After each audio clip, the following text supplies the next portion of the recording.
Tá aí, eu me obrigo a ficar pensando no que ela fala. Hoje já estou pensando nos meus ossos, e eu estou aqui todo doído, aqui pensando nos meus ossos, falando que osso que eu tenho que melhorar agora. Exatamente. Mas são interessantes essas dicas, porque eu acho que longevidade é muito mais do que só um tema superficial. Longevidade é um objetivo.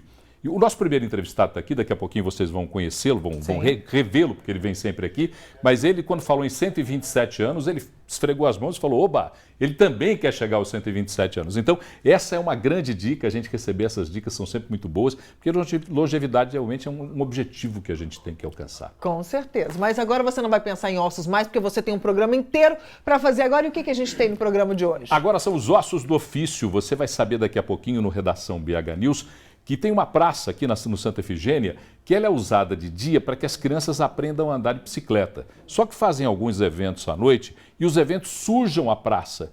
E aí as crianças não podem andar de bicicleta no dia seguinte porque a praça está imunda. Então o Olhar Urbano vai falar um pouquinho sobre essa praça em Santa Efigênia. Nós vamos conversar também com o Tenente Coronel Alberto Luiz, que é o responsável pela comunicação da Polícia Militar de Minas Gerais, e ele vai falar sobre um manual que estava sendo distribuído na internet, instruindo os manifestantes para manifestação, aliás, que podem ocorrer durante a próxima Copa do Mundo. E vamos falar aqui de um assunto que está incomodando quem presta serviço. E você tem uma empresa de prestação de serviço, Angélica. A Prefeitura de Belo Horizonte subiu a alíquota do ISS. Pronto. E você vai entender daqui a pouquinho o que fazer com esse aumento da alíquota de ISS. Esses são os nossos principais assuntos, mas tem muito mais no Redação BH News. Muito bem, querido. Um grande beijo para você. Bom trabalho, fique com Deus e saúde. Saúde, saúde, paz e dinheiro no bolso, porque prudência, caldo de galinha e dinheiro no bolso não faz mal para ninguém. Tchau, Angélica. Beijo, querido. Tchau. Grande beijo. Bom, Redação BH News, você já sabe, está começando agora.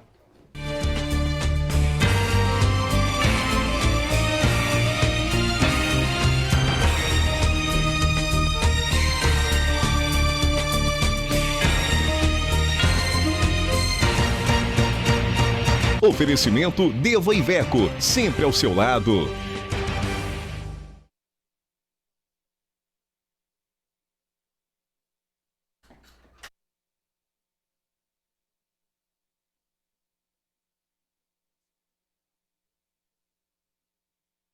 As luzes aqui, ó. Pois é, como é que tá?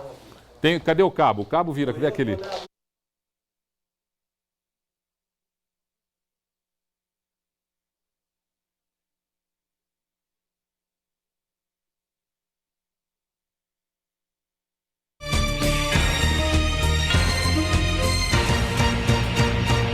Oferecimento Deva Iveco, sempre ao seu lado. Gente, muito boa noite, muito obrigado pela sua companhia. Hoje é terça-feira, dia 29 de abril de 2014 e nós vamos dividir essa próxima hora trazendo para você informações da região metropolitana, de Belo Horizonte, aqui na BH News, canal 9 da NET, 29 do HF e pela internet bhnews.tv. A BH News tem a cara da nossa cidade, tem a cara da região metropolitana. É uma TV que tem mesmo a pretensão aberta de ser e se tornar uma rede que fala a partir de Belo Horizonte. Belo Horizonte precisa mesmo marcar a sua posição, do ponto de vista da informação, da cultura, das transformações que essa cidade sempre fez e sempre fará e que deve ser reconhecida mesmo pelo Brasil inteirinho. Mas, gente, tem uma praça em Santa Efigênia, o Nélio Souto, o nosso repórter do Olhar Urbano, descobriu uma praça em Santa Efigênia que ela é usada para que as crianças aprendam a andar de bicicleta. Mas a vida lá não está fácil, não. Nélio, é com você.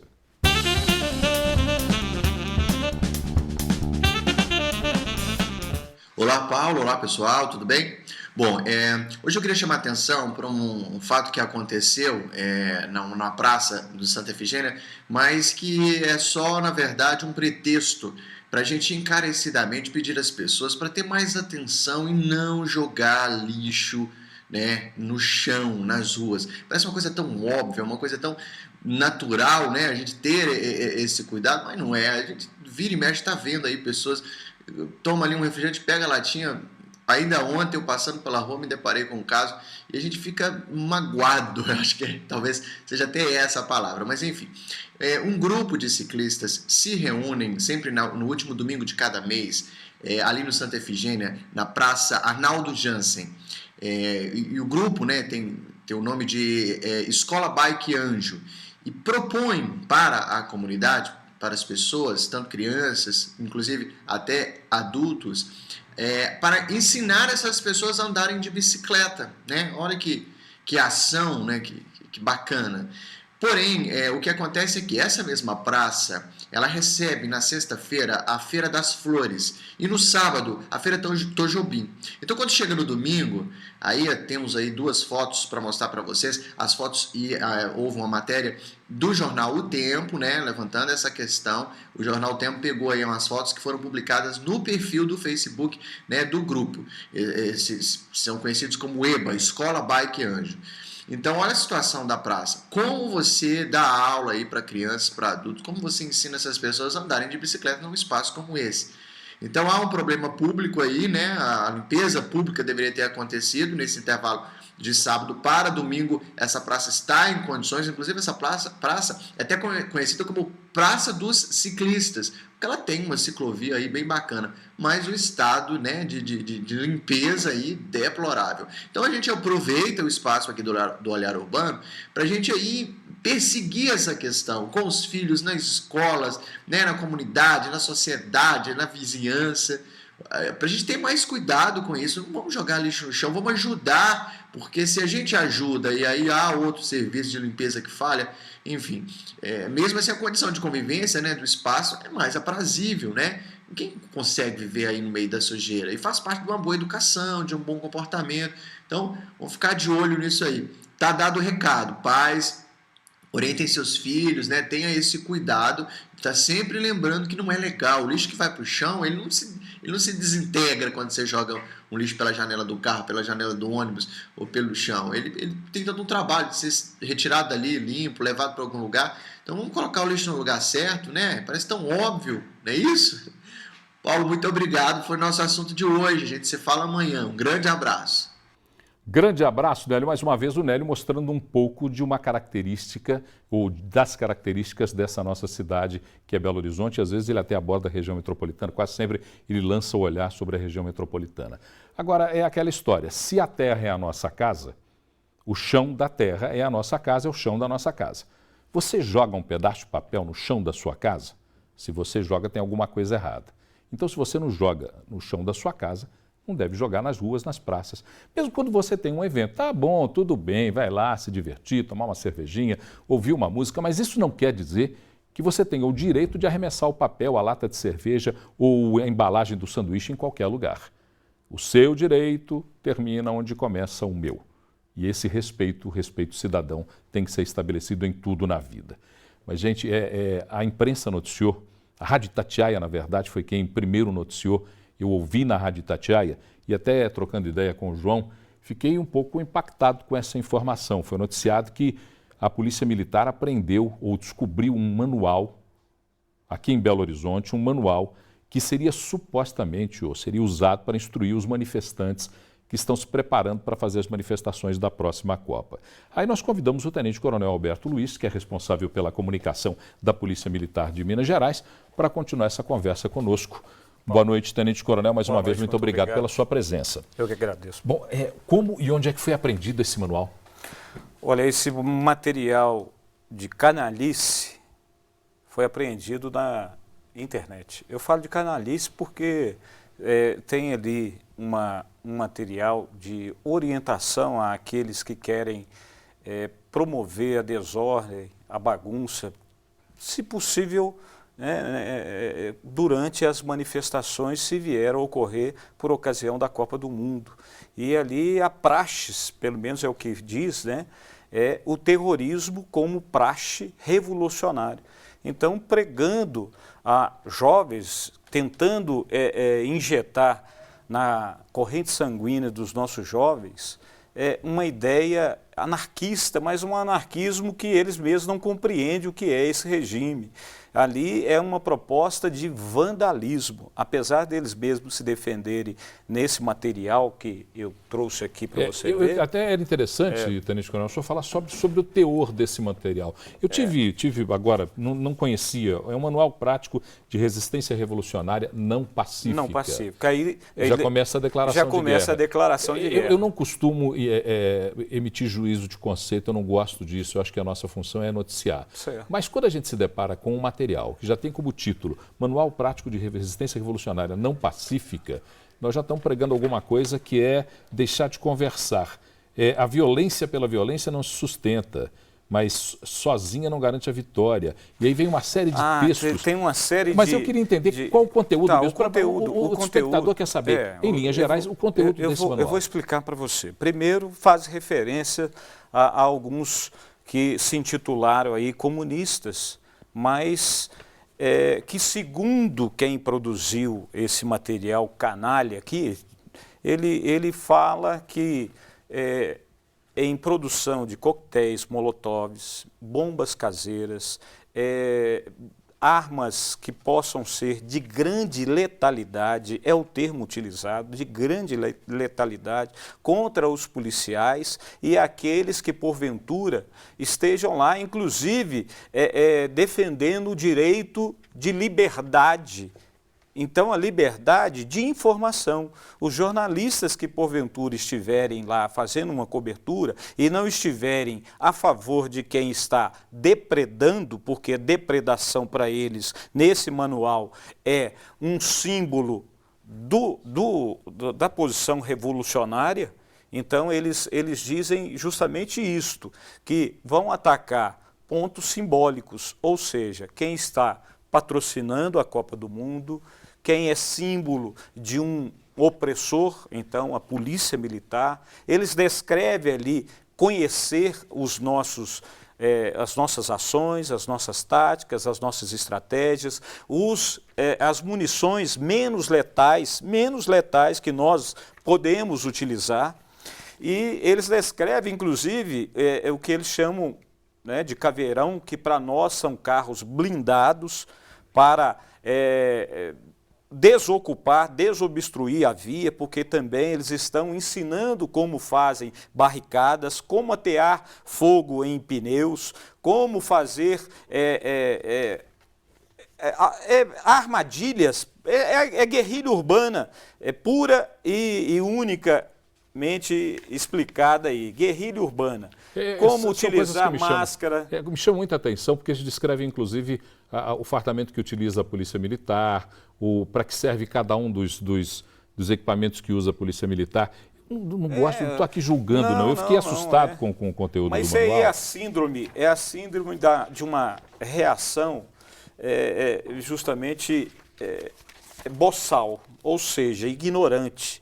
Eu fico muito com medo de adulterarem a cabeça dos nossos jovens, porque o que estão utilizando, o meio de transmissão desse material, é a mídia social, que a garotada, os jovens, tudo acessam e podem querer se entusiasmar em fazer um artefato desse para jogar contra alguém. Isso é muito perigoso. De posse dessa informação, que providências a Polícia Militar irá tomar? A Polícia Militar e a Polícia Civil estão fazendo uma investigação, fazendo um trabalho pela Polícia Militar de inteligência, pela Polícia Civil, além de inteligência, a investigação, a fim de tentar localizar o autor ou os autores desse material macabro. Porém, eles mesmos explicam que há uma estratégia de não deixar rastro, dizendo inclusive que usam uma rede específica que a polícia não consegue invadir, localizar quem produziu esse material ou qualquer tipo de informação que seja divulgada pela internet, o que é um ledo engano. Eu não quero antever o tempo, mas tudo indica que alguma manifestação deverá haver durante a Copa do Mundo. Existe um sentimento em toda a população de percepção de que alguma coisa, a arma se monta para se manifestar pacífica ou não, de forma pacífica ou não, durante a Copa do Mundo. Qual será o comportamento da Polícia Militar se existirem essas manifestações? Olha, eu falo por Minas Gerais, eu não falo por outras polícias militares do Brasil. A de Minas Gerais, eu vou dizer que é o mesmo comportamento. Sempre iniciaremos o diálogo, com o diálogo. A nossa aproximação será para negociar, será para o entendimento, dizendo para você que se porventura for se manifestar aí de forma pacífica, terá o seu direito assegurado, estaremos presentes para te dar segurança, proteção e esse sagrado direito democrático de vocalizar os seus anseios, as suas insatisfações. Mas aqueles que quiserem comparecer às vias públicas para depredar, para agredir pessoas e policiais, esses serão presos. Nós faremos de tudo para prendê-los e teremos os meios necessários para conter injusta agressão, inclusive munição menos letal e munição de impacto, que é comumente conhecido como bala de borracha. Nós temos técnicas, sabemos aplicar, somos treinados e estamos treinando para te dar proteção. Mas se você não vier pacificamente, aí nós teremos que manter a ordem na cidade. Essa é a razão da nossa existência, é te dar proteção e manter a ordem pública. Tenente Coronel Alberto Luiz, muito obrigado por sua presença aqui. Eu costumo dizer o seguinte, aqui eu sempre espero que toda a ação, quer seja da população, quer seja da Polícia Militar, tenha a inteligência, a compreensão da manifestação pacífica, o juízo e o zelo de cada valor e cada missão. Mas também costumo dizer que quem é contra a polícia é ladrão, é bandido. Não dá para a gente ficar sem falar isso e tem que ser muito claro para falar isso. Então a gente espera que a Polícia Militar não tenha nenhuma grande surpresa durante alguma coisa que possa ocorrer na Copa do Mundo e que a lucidez, a percepção da realidade e a percepção da vida do cidadão seja sempre mantida, tanto pelo cidadão como pela Polícia Militar. Muito obrigado por sua presença aqui. Paulo, a minha mensagem final, ao te agradecer, é que a Polícia Militar de Minas Gerais, ela está com um planejamento bem consistente para dar proteção às pessoas que residem em Belo Horizonte, àqueles que são turistas nacionais e os internacionais, para que você também, que vai assistir o jogo, tenha o seu direito sagrado respeitado, porque você comprou o ingresso, você quer assistir o jogo. Agora, quem porventura for se manifestar de forma pacífica, volto a reiterar, nós estaremos presentes para te dar segurança e te garantir esse direito que é constitucional. Democracia, sim. Falta de vergonha na cara, não. Então, vamos reforçar a democracia e vamos deixar de ser hipócrita, porque a polícia está ali, são cidadãos também. Muito obrigado, Paulo. Não, eu agradeço sempre sua presença aqui e estamos sempre aqui abertos para essa conversa. É interessante a gente poder conversar, mesmo porque cidadão e polícia têm sempre a necessidade da conversa e do entendimento. E nós somos cidadãos também. Exatamente, o cidadão e essa coisa entre a sociedade e as suas instituições devem estar sempre prontas para conversar. Esse é o nosso objetivo. Viu? Muito obrigado, um grande abraço. Agradeço. Boa noite. Bom, vamos dar um pulinho rapidinho aqui na redação? Vamos lá. Está prontinha a Renata? Eu vi que a Renata estava se arrumando ali. Só um minutinho, Tenente Coronel, preciso sair só um minutinho, porque senão eu não chamo a Renata, ela estava se arrumando ali, estava acabando de dar os últimos retoques na maquiagem, a vaidade feminina, o cuidado feminino, que é louvável, estava ali, né, tomando conta e aí está pronta para entrar. Então, boa noite, Renata. As principais notícias de Belo Horizonte, de Minas Gerais, com você. Boa noite, Paulo. Boa noite a todos. Paulo, vou seguir aí nessa linha de segurança. A partir de amanhã à noite, a segurança nas rodovias federais que cortam Minas vai ser reforçada. Além de mais policiais nas estradas, nós vamos contar também com 20 radares móveis e 150 bafômetros. É uma operação especial por causa do feriado de quinta-feira, o Dia do Trabalhador. Essas operações só vão acabar à meia-noite de domingo, dia 4.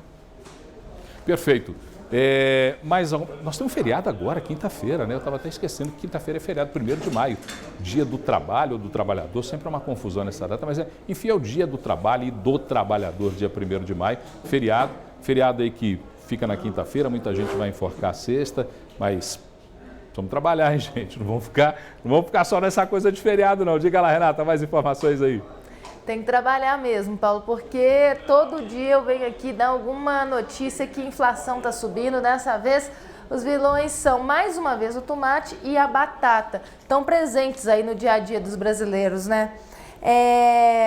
A inflação nos sacolões deste ano, de acordo com a pesquisa do Procon Assembleia, mostra que os dois produtos já subiram acima de 70%, só este ano.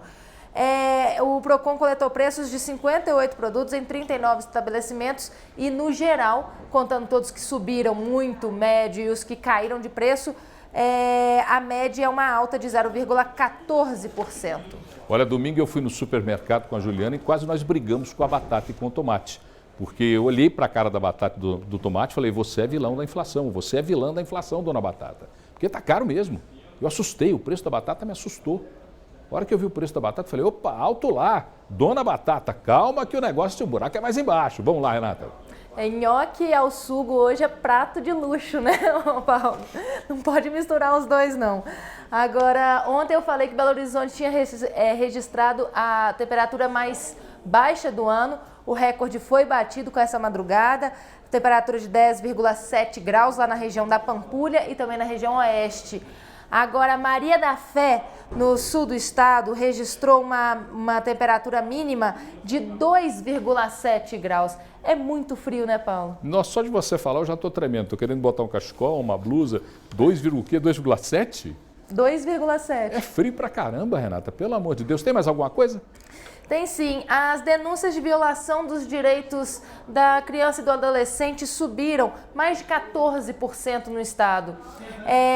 Quem divulgou esses dados foi o Disque Direitos Humanos. O telefone é 0800 031 1119.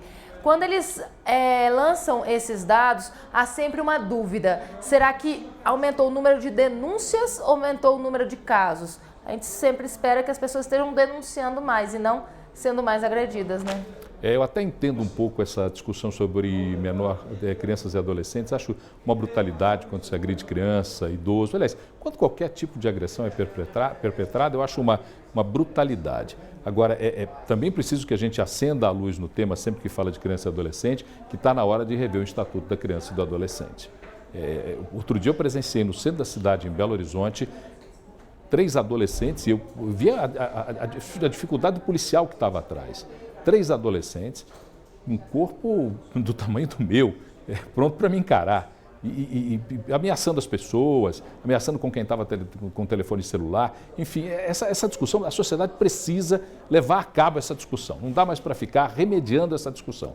O Estatuto da Criança e do Adolescente, o ECA, tem que ser revisto urgentemente. A criança e adolescente privilegiado naquela discussão anterior já não são mais crianças e adolescentes dos dias de hoje e dos tempos de hoje. Renata volta daqui a pouquinho trazendo as notícias do Brasil e do mundo e a gente vai para o intervalo. Daqui a pouquinho mais um bloco do Redação BH News.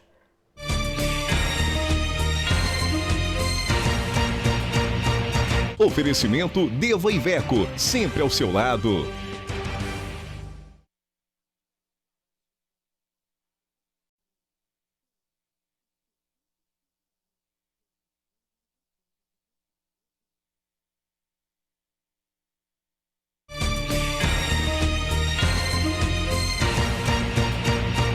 Oferecimento Deva Iveco, sempre ao seu lado. Agora são 18h55, num país onde impostos assustam e por vezes impedem o crescimento, a melhora dos níveis e dos índices da economia. A notícia de que o imposto sobre serviços, o ISSQN, Imposto sobre Serviços de Qualquer Natureza, aqui em Belo Horizonte ficará mais caro a partir de 1º de maio, já causa apreensão nos setores produtivos. E para falar sobre esse tema está em nossos estudos o advogado especializado em empresas e tributações, Paulo Enver Gomes Faleiro Ferreira, com quem eu converso a partir de agora. Doutor Paulo, boa noite. Boa noite, muito obrigado Paulo, por sua presença aqui conosco. Muito obrigado. Bom, começamos conversando sobre esse assunto que sempre incomoda. Aumento de imposto sempre dá uma preocupação. Eu falo, meu Deus do céu, mais um para a gente pagar. E por vezes tão pouco volta, né? Essa que é a grande preocupação. Com certeza. Mas o aumento anunciado pela Prefeitura estima uma elevação do ISS na casa dos 2,5% a 5%. Perfeito. Dependendo do serviço que a pessoa, da natureza de serviço que o profissional presta. Num primeiro impacto, essa majoração vai diretamente em que setores de serviços? Eu diria o seguinte, analisando aqui pela legislação, a Lei Complementar 116, que institui o Imposto sobre Serviço, depois vem as leis municipais para regular as alíquotas, estipulava que a alíquota mínima era de 2% e a máxima de 5%. O Fisco Municipal de Belo Horizonte ele nessa última alteração de dezembro de 2013, ela alterou para alíquotas de 3%, 2,5% e 5%. Para responder a sua pergunta, ficaria mais fácil para eu lhe responder falando o seguinte: quais impostos que estão, quais serviços que estão na alíquota de 3% e de 2,5%, porque aqueles que não estão contemplados com 2,5% ou 3%, automaticamente já estão em 5%.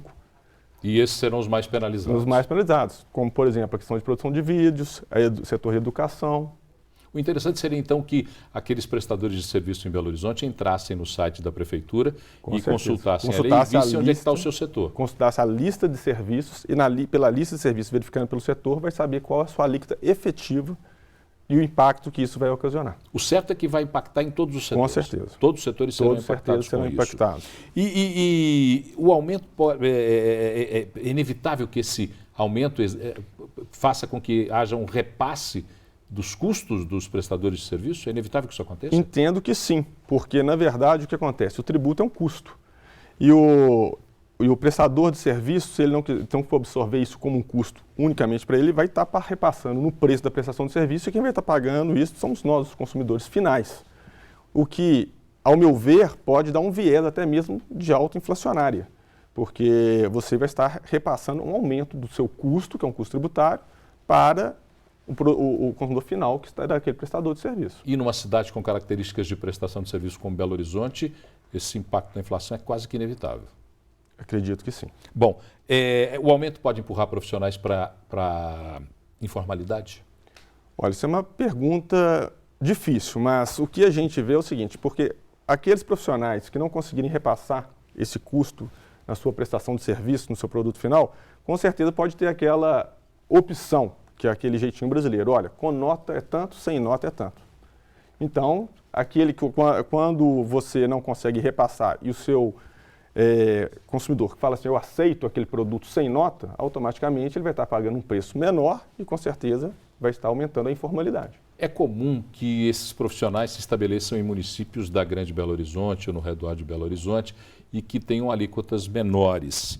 Isso não representa uma perda de arrecadação para o município de Belo Horizonte? Olha, o fisco de Belo Horizonte, como todos os outros fiscos municipais, eles são muito atentos a esse tipo que alguns denominam como planejamento tributário, ao meu ver, não é um planejamento, de se sediar em domicílios em outros municípios, mas efetivamente prestar o serviço em Belo Horizonte. Porque o fato gerador do imposto sobre serviço é o local da prestação de serviço.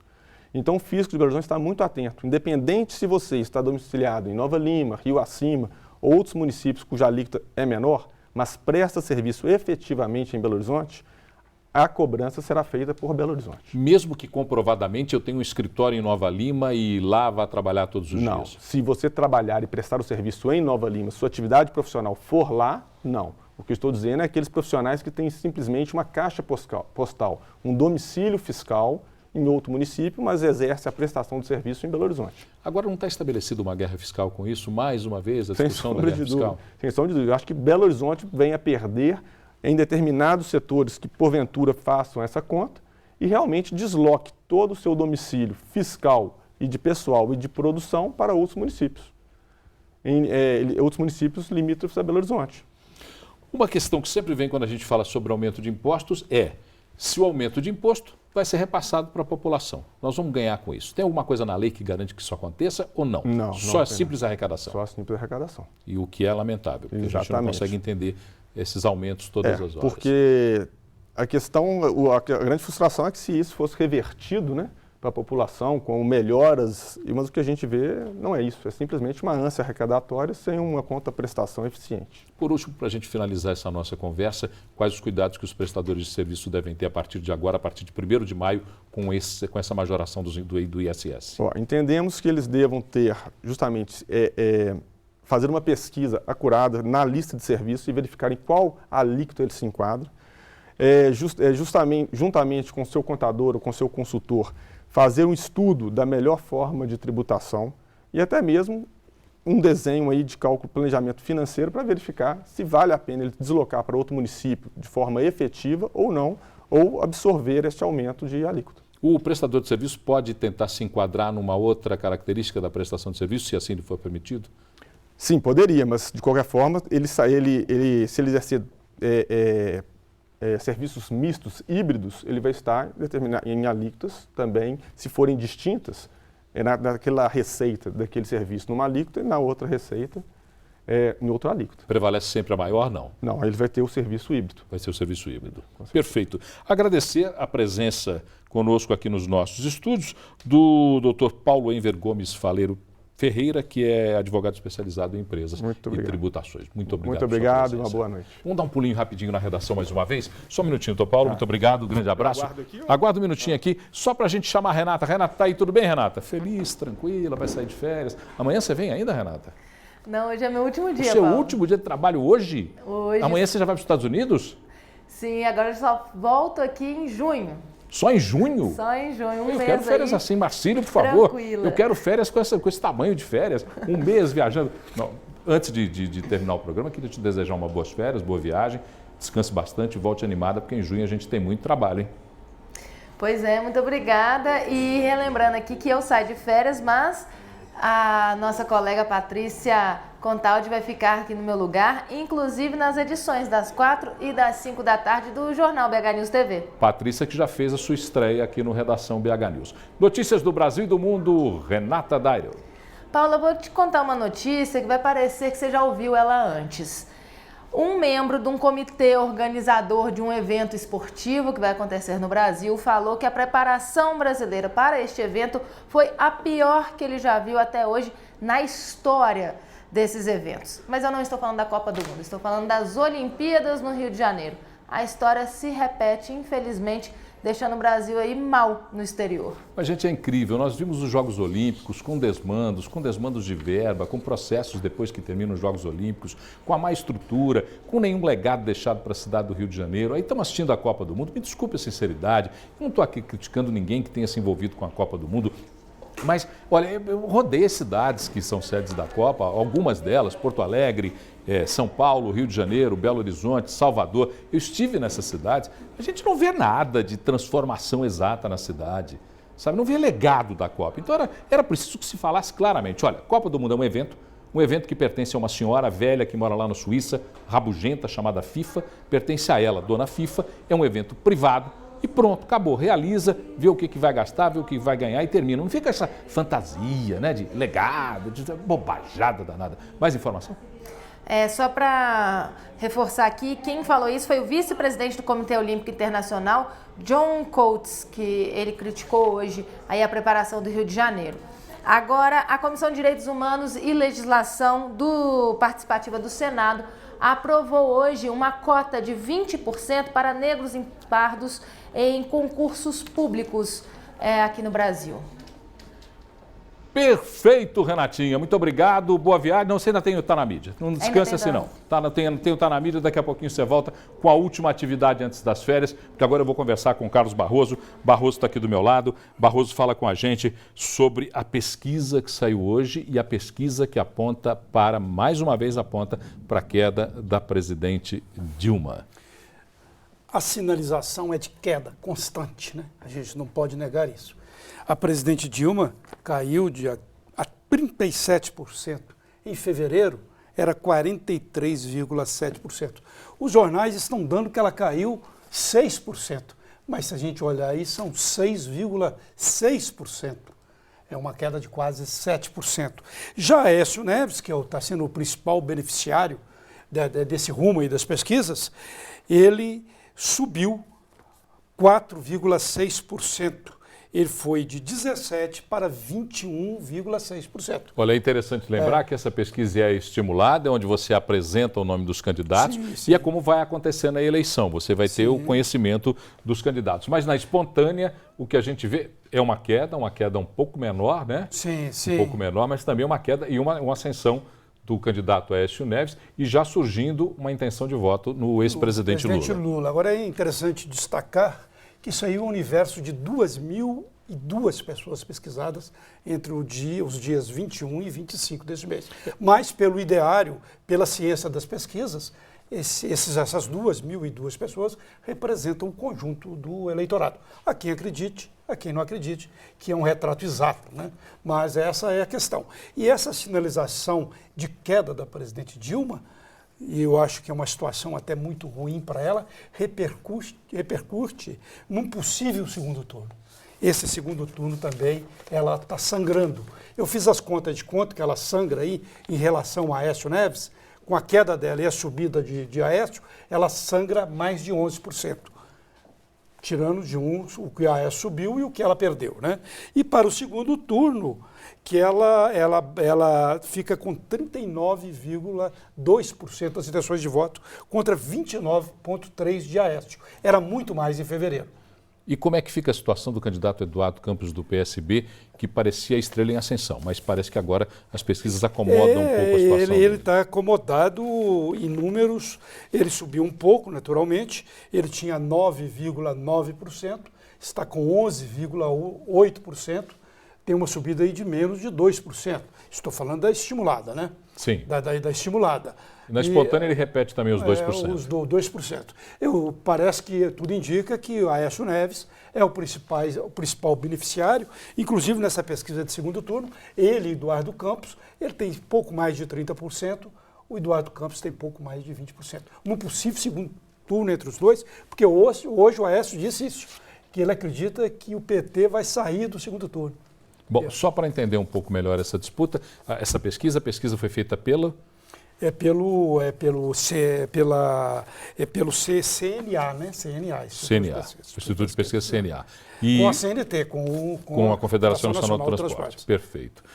Só para a gente finalizar agora, ontem você na Cena Política assistiu o programa, você entrevistou o deputado federal e presidente do PSDB em Minas Gerais, o deputado Marcos Pestana. Já o entrevistei sobre esse volta Lula, né, que está forte, inclusive hoje fortaleceu. Vamos ouvir o que disse o deputado Marcos Pestana quando perguntado sobre a volta do presidente Lula para a cena da disputa eleitoral.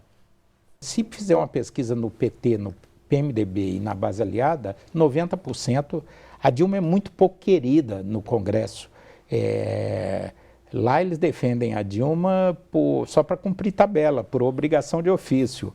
Ela não é uma pessoa carismática, ela não é uma pessoa que tem habilidade política, não é uma pessoa que tem histórico de liderança. Foi uma invenção, vamos dizer claramente, os candidatos do PT seriam Palocci ou Zé Dirceu. Só que o destino aprontou a armadilha, os dois caíram e ela foi uma invenção de última hora. Ela não foi talhada para isso, ela não é uma estadista, não é uma líder política. E lá no Congresso todo mundo diz isso nos bastidores. Mas eu acho, o Aécio está preparado para enfrentar Dilma ou Lula. Se venha quem vier, porque é um projeto. O país vai mal porque o software está errado, a direção estratégica está errada com Lula ou Dilma. Mas eu acho que esse balão que hoje, a partir da Joyce, se expandiu na imprensa toda, isso volta e meia no Congresso surge, eu não acredito que o Lula vai encarar isso, até porque ele vai pagar um pedágio, porque se a criatura foi mal, a culpa maior é do criador. E você tinha uma frase da presidente Dilma que você queria destacar. A presidente Dilma, para não ficar só nessa questão da queda dela, hoje ela falou uma frase que ela não acredita que o povo brasileiro vai retroagir no que ela chama das conquistas do governo PT. E ela está anunciando aí um pacote de medidas de bondade para o Nossa Casa, a Nossa Vida, para os programas sociais Bolsa Família em junho. Vamos ver se ela consegue se recuperar. É importante dizer que votação é isso mesmo, eleição é isso mesmo, cada um marca a sua presença, defende o seu programa de governo e a sua ideologia e cabe a você, eleitor, decidir em quem você vai votar no próximo pleito em outubro de 2014. Vamos para o intervalo, a gente volta já com o terceiro bloco do Redação BH News.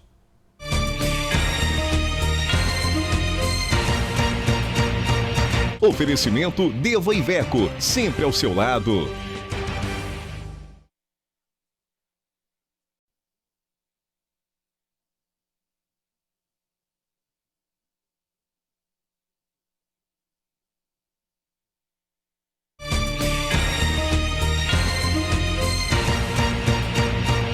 Oferecimento Deva Iveco, sempre ao seu lado.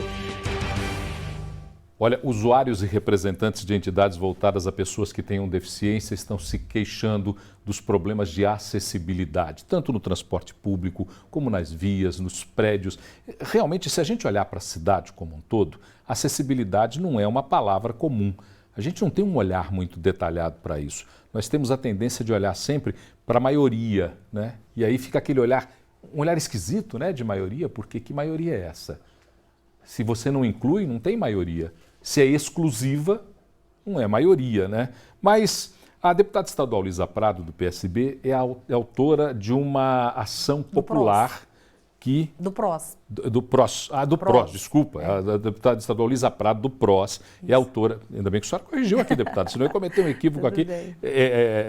Do PROS é autora de uma ação civil, de uma ação popular que exige modificações na operação do sistema transporte e também discutir acessibilidade de uma maneira mais clara. Está aqui conosco no Redação BH News. Boa noite, deputada. É um prazer enorme poder recebê-la aqui. Viu, Paulo? Deputada, a gente vê essas ações populares e vê a necessidade de se discutir inclusão de pessoas. Me dá uma tristeza quando a sociedade discute inclusão. Uma sociedade não pode ser exclusiva de jeito nenhum, ela tem que ser inclusiva o tempo inteiro. Mas as dificuldades são grandes para as pessoas com deficiência. É um prazer ter a oportunidade de utilizar esse espaço que você está concedendo, Paulo, para que a gente possa falar um pouquinho. Eu, como presidenta da Comissão de Defesa da Pessoa com Deficiência da Assembleia, nós temos deparado todos os dias com acessibilidade de todas as formas, nas atitudes, na falta de espaço no trabalho, acessibilidade e não só na questão da mobilidade urbana, um desrespeito total. Você veja que eu tive que entrar com uma ação popular por uma obra do BRT Move, que na verdade não move muito, mas que gastou bilhões, né? E você percebe que a pessoa com deficiência que fica apenas no projeto. Não... Se a gente olhar para o MOVE, que a senhora acabou de falar agora do BRT MOVE, quais são essas necessidades? Em que é que não está privilegiado a pessoa que tem deficiência? Na verdade, nós tentamos na comissão, durante todos esses anos, pedir para que a BH Trans pudesse nos apresentar o projeto, para que a gente pudesse analisar junto com o CREA, com o Comped, que trabalha com a pessoa com deficiência. Não foi nos apresentado, dizendo apenas que a norma técnica tinha sido cumprida. O que acontece? Você percebe hoje que a sinalização ela é insuficiente. Lá onde está escrito que é acessível, que tem um símbolo, na verdade é uma publicidade enganosa em parte, porque ele não é acessível. Está lá uma parte do elevador, só para inglês ver. De repente você tem um símbolo que não é acessível. Você tem desnível. Quando você vai entrar para dentro do móvel, o desnível às vezes tem casos de 30 centímetros, outros menores. A cadeira de roda, se a pessoa tem força, ela consegue inclinar. Se for uma cadeira de roda elétrica, ela não passa. E o que acontece? Os elevadores têm um espaço, mas não tem elevador. Você pega, não tem elevador. Aí você gasta bilhões com dinheiro público. Segundo o representante da BH Trans ontem, num debate que nós tivemos, ele disse o seguinte: mas é muito complexo, nós vamos aí fazendo, depois vai adaptando. Ora. O princípio constitucional que fala da eficiência pressupõe. Para que serve planejamento? Planejamento para você organizar de forma, antes de você apresentar a obra, você cumprir a legislação. E essas entidades que se preocupam, o CREA e uma outra entidade que foi citada pela senhora. Conselho da Pessoa com Deficiência. O Conselho da Pessoa com Deficiência, me desculpe, eu tinha esquecido. Todos questionaram. Foi apresentado a eles o projeto antecipadamente? Não foi. Na nossa comissão nós solicitamos diversas vezes e que foi nos respondido de uma forma desrespeitosa exatamente que estava cumprindo a norma. Porque, na verdade, você tem uma sinalização para a pessoa deficiente visual, por exemplo. Você tem apenas uma sinalização em parte. Depois, não tem a questão diretiva para que a deficiente possa caminhar durante todo o caminho e percurso até ele chegar na plataforma. Ela tem no começo, mas não tem. E a que tem, não tem sensibilidade, não está adequada à norma, tem que trocar. Então você gasta esse recurso todo do nosso povo. Olha as bicicletas. O pessoal que faz ciclismo também reclama. Resolveu colocar dentro do móvel. Tudo bem, você coloca o guidão quando a bicicleta maior fica do lado de fora. Então, é um desrespeito total. Você pega a cadeira de rodas. Se você tem um casal que nós conhecemos, eles tem uma mãe que tem 2 filhos, por exemplo, ela não pode entrar no móvel 2 cadeiras, porque não tem espaço. São 2 cadeirantes. São 2 pessoas na cadeira de roda. 2 pessoas na cadeira de Ela roda. tem 2 filhos, ela não consegue entrar e não tem espaço. Então, os espaços são insuficientes, a sinalização insuficiente. O ônibus, ele tem restrições para a pessoa na cadeira de roda, porque aí ela não fica segura, ela vai ficar no outro local, mas não tem segurança. Então, o problema é gravíssimo. E principalmente porque você tem que ter uma obra planejada. No centro da cidade, você tem o piso, a pessoa consegue andar bem. Mas o próprio representante da BH, aqui na ação, ele mesmo fala, olha, no centro nós estamos bem, mas quando chega fora, na periferia, aí não tem acessibilidade. Ora, quer dizer que no centro da cidade, que tem os holofortes, que é para a Copa, tudo bem, você consegue trafegar. Mas quando você vai entrar na periferia, o povo mais pobre, mais simples, mais sofrido, então não tem como entrar. Você vai entrar descontínuo. Quando você vai atravessar, alguns locais você tem sinalização, no outro não tem. Ou para a pessoa com deficiência visual é assim. Para a pessoa pessoa na cadeira de roda, quando ela vai entrar, se ela não tiver força suficiente para inclinar para poder passar as barreiras, ela não consegue entrar. Então, a pessoa com deficiência, Paulo, ela não quer mais nada, respeito. Ela tem que ter autonomia para ela poder locomover sozinha. Se nós tirarmos os obstáculos, ela pode viver como qualquer pessoa. A Assembleia é a casa do povo de Minas. Exatamente. É assim que ela se intitula e é assim que ela o é. O que está sendo feito, além dessas discussões, quais são os caminhos que estão sendo dados para que essas mudanças sejam efetivas? Começando dentro da própria casa, porque a gente exige, né? Porque o poder público exige das pessoas privadas que seja, para você conseguir um negócio, uma acessibilidade ou um certificado é um absurdo. Então, nós temos que começar dentro da casa. Esse mandato, o Diniz Pinheiro é muito sensível nesse aspecto e tem dado todo apoio a essa comissão, até criou essa comissão. É uma comissão permanente. Começar pela acessibilidade. Nós tínhamos lá os elevadores, mas constantemente a gente tem que discutir para a questão ele funcionar e permanecer tendo permanentemente aquele cuidado. Rampa, recentemente agora nós entregamos a rampa que não tinha acessibilidade também. Então vai ter um projeto agora no Envolto que nós estamos discutindo, que tenha jardim, que possa ter o jardim sensorial, que a gente possa ter mapa tátil, porque a pessoa que tem deficiência visual, ela também se locomover. E que a gente tenha um ambiente para todas as pessoas. Então tem que parar com essa ideia de que se não der certo, com dinheiro público, eu vou experimentar. Nós vamos aditando o contrato, como fez o BRT Móvel. A gente vai experimentando. Você experimenta com dinheiro público? Isso é brincadeira. E não dá para se experimentar com necessidades dos outros, né? Não, e a pessoa com deficiência, é isso mesmo, Paulo, está sofrendo. As pessoas com deficiências estão fora. Então, nós estamos preparando debate, fazendo audiência pública, nós estamos rodando todo o estado. Agora, terça-feira, nós estaremos em Contagem. Nós estamos com 18 audiências públicas para discutir a acessibilidade e a pessoa com deficiência em todo o estado. Essa ação popular tem quantas assinaturas já apostas? E como é que eu posso fazer para colocar a minha assinatura? Não, na verdade, ela já está. O que poderia fazer?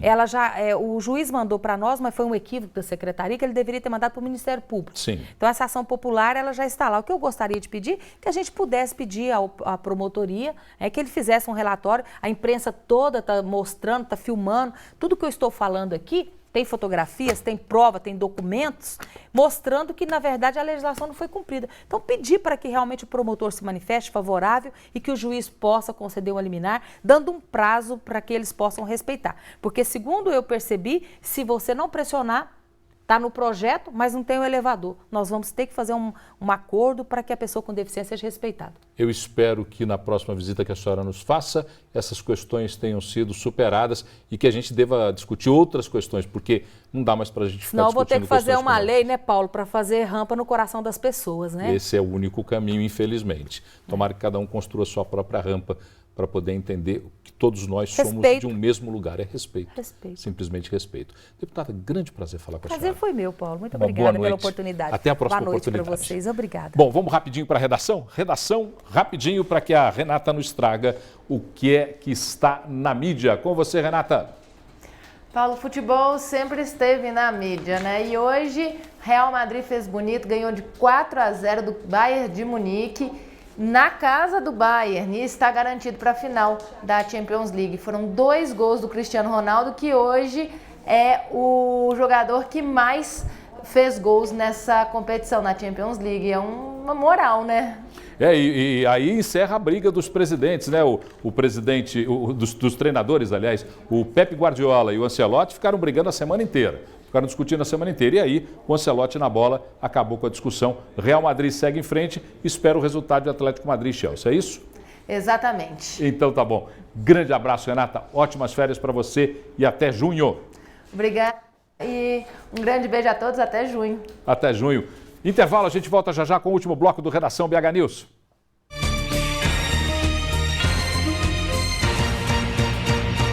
Oferecimento Deva Iveco, sempre ao seu lado.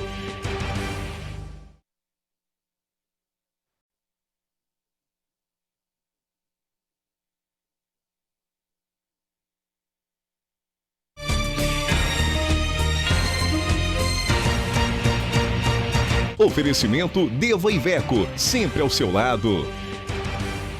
Olha, custos com saúde pública sempre são uma grande preocupação para os gestores desse setor.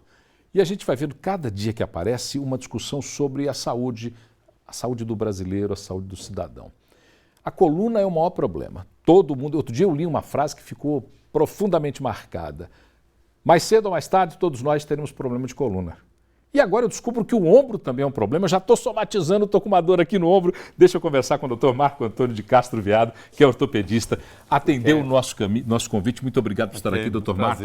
Doutor Marco, vamos conversar um pouquinho. O ombro é a segunda causa de queixa nos consultórios dos ortopedistas.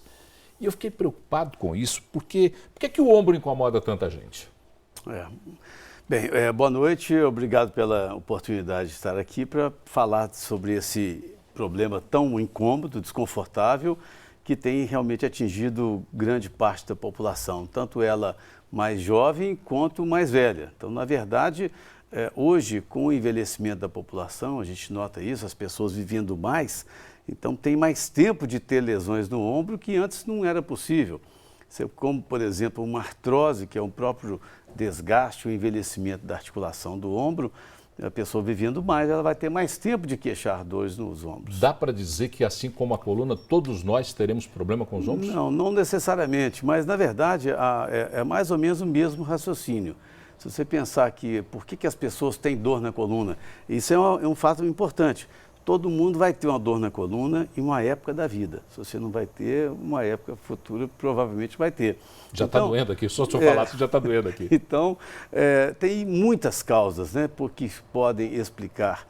Hoje, por exemplo, acredito que nunca se fez tanto esporte, tantos exercícios como atualmente. As pessoas têm tido uma maior conscientização dessa questão postural, de saúde, que você tem que malhar, você tem que jogar tênis, você tem que jogar petecas, fazer musculação.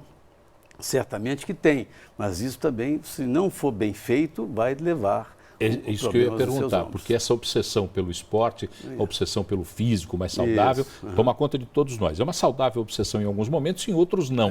O que é que esportes feitos sem acompanhamento em excesso podem causar aos ombros? Muita coisa ruim. Muita coisa séria. Então vamos falar assim o que a gente vê muito hoje das lesões de academia. Então, é muito comum a pessoa chegar de qualquer idade, porque hoje a academia, a pessoa de 60, 70 faz academia normalmente.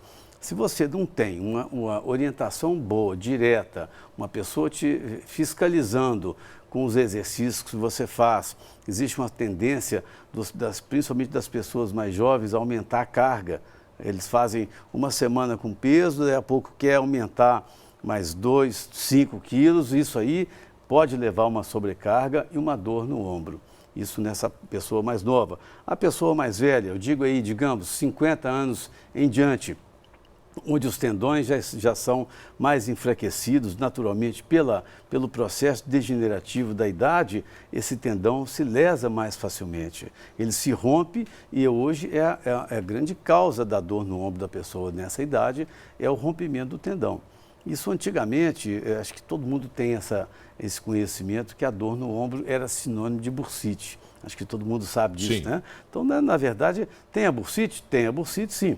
Só que é um problema, abaixo da bursite tem a lesão principal, que é um rompimento de tendão, que nessa época a gente não fazia diagnóstico, seja por não ter manobras semiológicas próprias, adequadas para se diagnosticar uma lesão do ombro, não tinha uma ressonância magnética, um ultrassom bem feito, com um aparelho potente. Então, hoje a gente tem um conhecimento grande e através desses exames a gente consegue fazer um diagnóstico mais precoce e mais adequado. Para a gente finalizar a nossa conversa, dá para conviver com vida moderna, estresse, necessidades, exigências e um bom comportamento dos nossos ombros? Certamente, né? Então, a vida moderna, hoje a gente já pensa logo numa atividade de computador, que você fica sentado o dia todo no computador. O nosso produtor que fala comigo aqui no ouvido disse assim, pergunte para ele se os jornalistas também são alvo de toda essa preocupação. Jornalista também usa muito computador, muito, né? E o jornalista geralmente trabalha muito, às vezes mais sedentário, não tem o hábito de se exercitar, de manter a boa postura.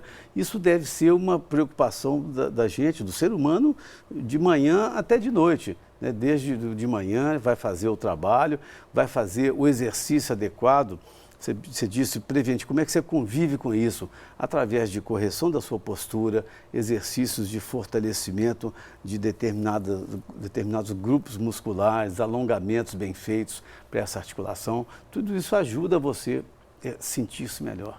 Perfeito. Vou agradecer o Dr. Marco Antônio de Castro Veado, ortopedista, que veio falar para a gente dessa questão fundamental, que são os ombros que afligem tanto as pessoas nessa nossa vida moderna. Espaço aberto para o senhor sempre que quiser, faça uma visita para a gente. O senhor me deixou preocupado com o ombro aqui, mas tudo bem, não tem problema. Embora o senhor tenha descrito muito bem o nosso produtor, obeso, relaxado, não faz exercício. Doutor Marco, muito obrigado. Não é brincadeira. Fernandinha, dá a volta ali que eu quero conversar com você. Passou na frente, não tem problema não. Vamos lá. Deixa eu conversar com a Fernanda aqui. Fernanda, vem aqui desse lado aqui para você olhar para aquela câmera lá. Isso, porque a Fernanda vai trazer para a gente a dica do Na Night de hoje. Na Night de hoje. Já que a gente está aí nessa preocupação de ter que fazer exercício para o ombro ficar bom e para a gente sair e divertir-se um pouquinho, o que é bom? Hoje no Na Mata Café tem mais uma edição do projeto Terça, Banquinho e Violão. E o músico Bauchita vai receber hoje o Flauzino do J Quest. A casa abre daqui a pouquinho, às 8 horas da noite. A entrada custa R$20. Duas figuras incríveis, Rogério Flauzino e Bauchita. O Bauxita estará lá então. Que Exatamente. Bom. Na Mata Café, ali na Praça Marília de Dirceu. Número 56 no Lourdes. Quanto? R$20. Deixa eu ver se eu tenho. Dá para ir. Fernandinha, boa noite, grande noite para você. Até amanhã. A Fernanda volta amanhã com mais uma dica do Na Night. E a gente termina por aqui o Redação BH News de hoje. O Redação BH News de hoje que teve a sua presença, que é a coisa mais importante para a gente. Marca o encontro com a gente amanhã às 6h30. Tchau, boa noite.